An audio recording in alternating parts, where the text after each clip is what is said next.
Neither one of you set foot in China to produce this material, did you? No, No. doing this, no, yeah, no. Wow. Wow. So despite all their efforts to create the information firewall, that they're still, ironically, because they're putting so much online, you can still report. Interesting.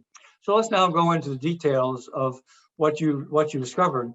I mean, it's an amazing list of technologies that I had to write down all the different technologies the Chinese are using. They're using facial recognition technology. They're monitoring all online communications, WeChat and others. They have iPhone trackers and Wi-Fi snippers. They are doing DNA analysis. They are voice prints, iris scans, DNA. Just the list goes on and on. So, but the key thing is that so tell us, Paul and Muyi, in that order. Tell us what is the overall picture that you paint of what the Chinese surveillance state looks like. Yeah, I mean, it's one that's overwhelming, and I think part of the way the project, both the video and the article were designed, and in particular the video, is to just kind of knock you over to kind of explain one thing and then another and then another and then another, and you just realize how many layers there are. And with the protests at the moment, we're starting to kind of see, you can sort of see how powerful that all is. I guess, I mean, it's just an overwhelming amount of technology thrown at a problem. And, what's particularly important in this case is that there's just no guardrails. There's no checks and balances on any of this stuff. And anybody could do it. A local sheriff in the United States could do this. It wouldn't be that costly. But so many of these things would be protected and illegal. But in China, there's just absolutely no kind of thought to that. And in fact, it's all encouraged. It's like, oh, whoa, Nito, we can do this. Let's do it.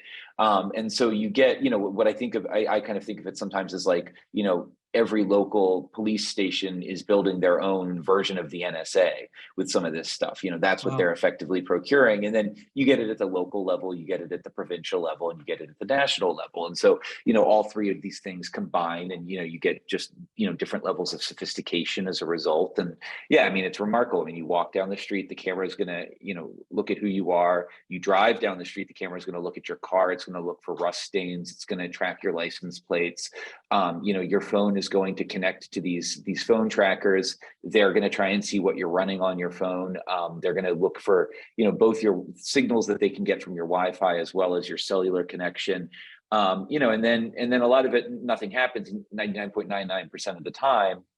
But the one time when there's a protest, or if you happen to go fall afoul of the government, say you're on one of the blacklists we described, if you're an ethnic minority, or you're considered, say you have a criminal record, all of a sudden, those systems are just geared to tell the police that you're there all the time and flash warnings to them. And once you're on that wrong side of things, it's like being on a no-fly list from hell, because it's literally your entire existence. Everything you do is going to, kick this up. And so, like with Uyghurs, you get them talking about like checking into a hotel and the police come, and maybe they just arrive in a new town, and they the police will meet them at the train station because they know that they've booked this ticket, on and on and on.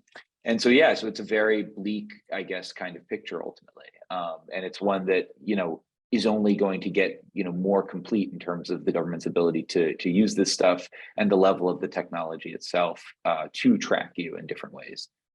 Muyi, I mean, it's incredible that you are from Wuhan. You are a Chinese born. What do the Chinese people think about all this technology that is being used to observe them? That's a very good question.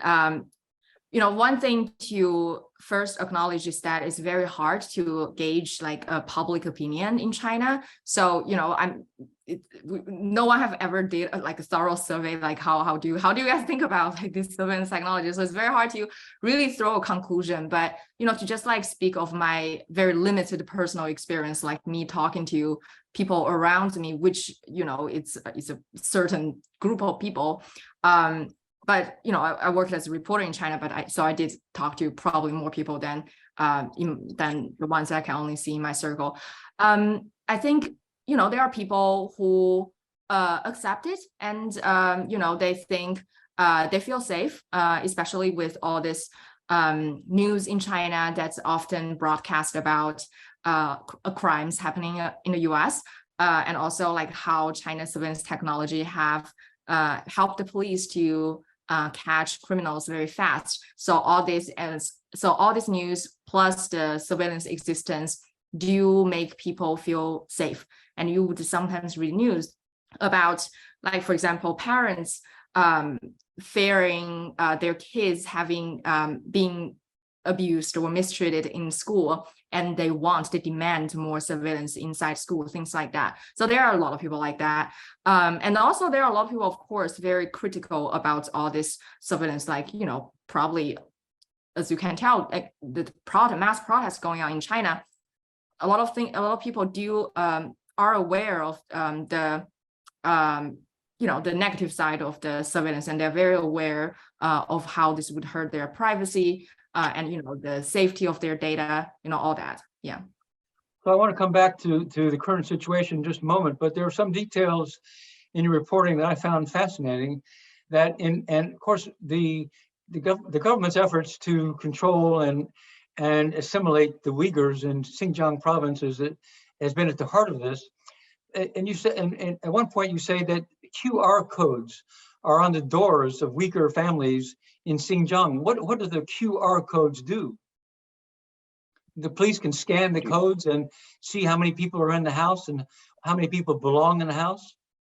Yeah, there were various, during Xinjiang, during the sort of real crackdowns and internments in Xinjiang, there were various ways to reimagine how to kind of manage the urban environment. And so even, sometimes you'd see QR codes, other times you just see new numbers written on people's doors. So I remember going to Kashgar, maybe late 2018, and you had an address system, and then you just had somebody had spray painted 1, 2, 3, 4, 5, down each street. The QR codes are a more sophisticated version of the same thing. It's household registration, who's supposed to be there, and it makes it easy for the police to check.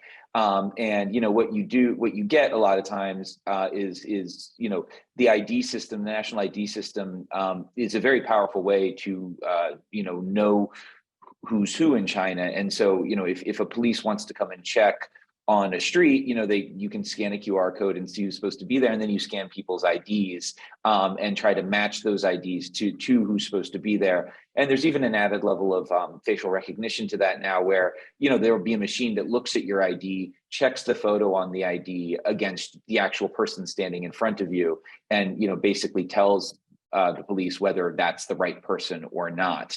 And that allows you to automate things. And what was interesting about Xinjiang, and I think I fear we may start seeing elsewhere in China, is they'd have these gated kind of checkpoints everywhere. So if you had to go from one district to another in Kashgar, you have what it looks like a whole toll booth in which people have to go through these systems where you have to put that ID card in, and then the machine will use facial recognition to confirm that ID card is in fact yours. And then what it will do is it'll just register a little note. It's very technologically simple, right? It just notes this ID card was scanned at this point at this time. And so if you have enough of those checkpoints around the city, say you have to scan your card 7 times in a day, you don't need cameras and you don't need phone trackers, even though you have those. You can just Google, Paul Mozur and see, oh, well, Paul's ID card was, swiped once on the way into this neighborhood, and then he was there for 2 hours and he came back out, and then he went here and then he went there. And you're on your way already to a fairly comprehensive location based surveillance system.